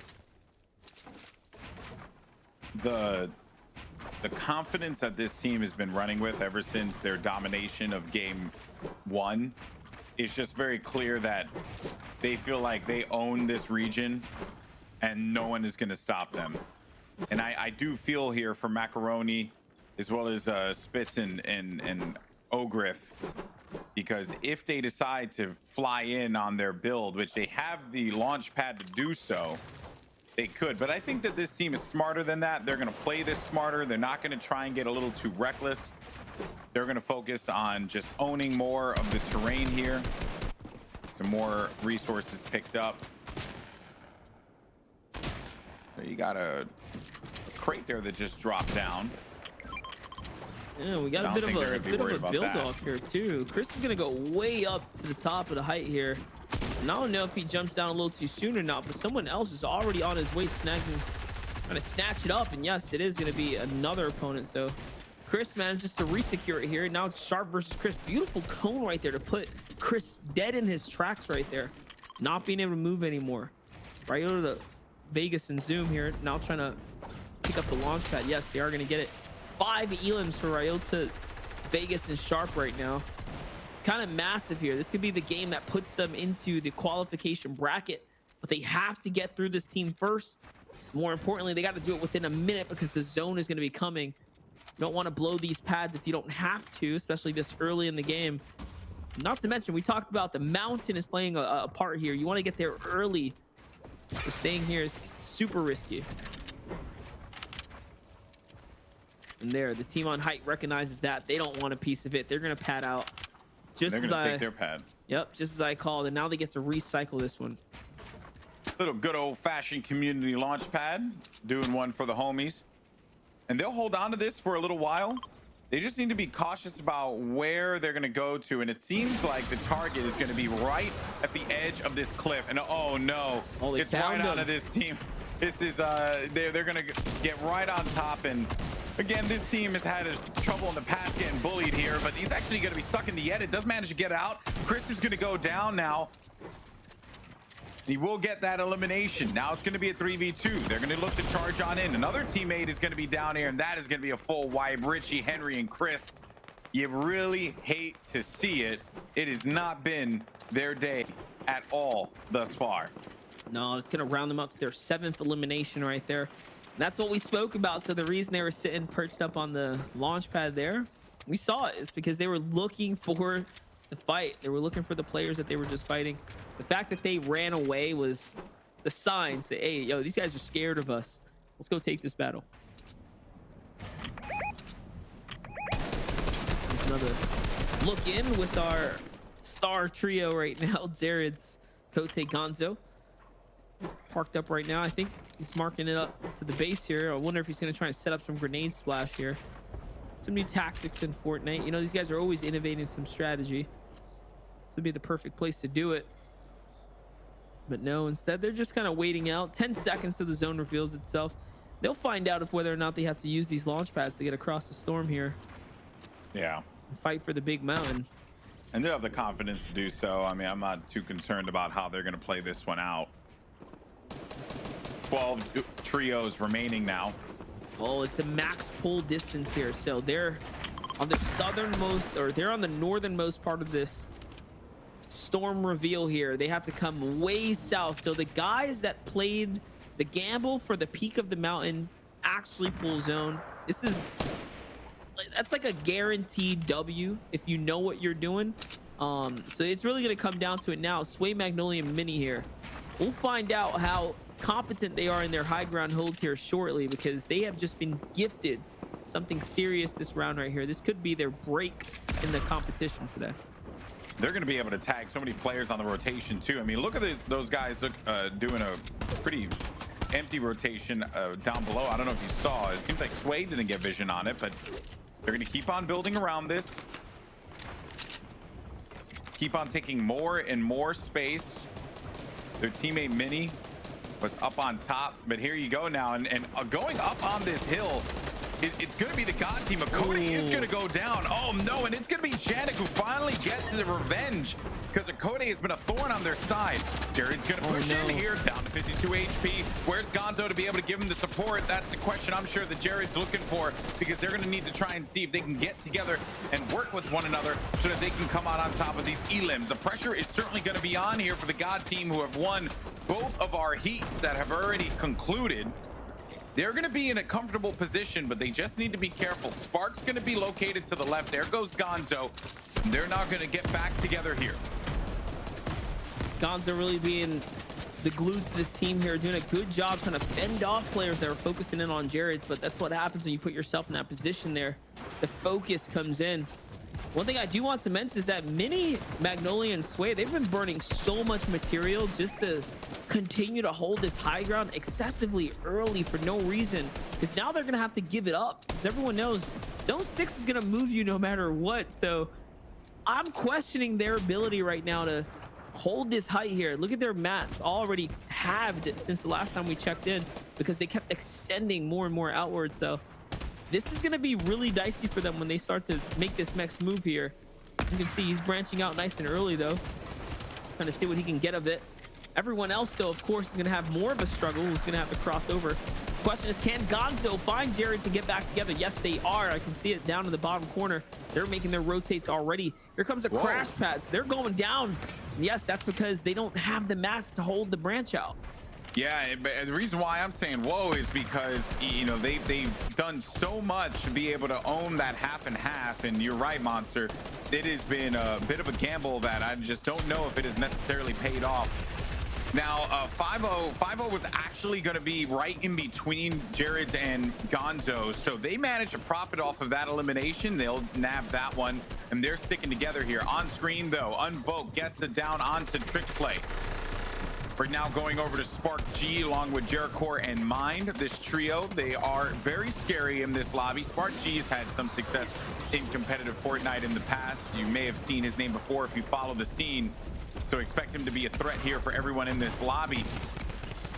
They managed to get back together again. The congestion of players here is going to be unlike anything we've seen so far in the rest of these lobbies. You got 23 players all stacked together with not a lot of room to work with. 11 trios are going to remain. Kai goes down to the hands of Baby Gonzo as we jump over to Jared's perspective, who's just beaming now with that new SMG that was introduced.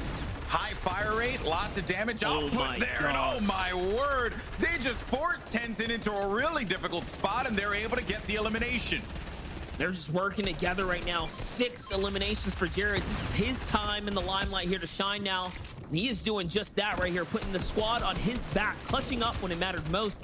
The edits working consistently and together. Look at the reads right here. Another team's going to jump in. No. It's a 2v2, and they're going to get dismantled there. Finally, Jared's falls now, but it wasn't easy. It took 3 players to take him out here. Now Baby Gonzo's forced to fight by himself from the storm line here. There's going to be a player in front. He's going to find the tag and a rip shield right there. Here comes a dive in. He needs this here. He has no mats. He picks it all up as well, but it's okay. He's going to find his 4th elim right there. It's going down here, Golden. Yeah, that will put them into top 6, but let's be real here. They're going to be perfectly fine. I'm sure the God team wanted to go 3 for 3. Not meant to be, though.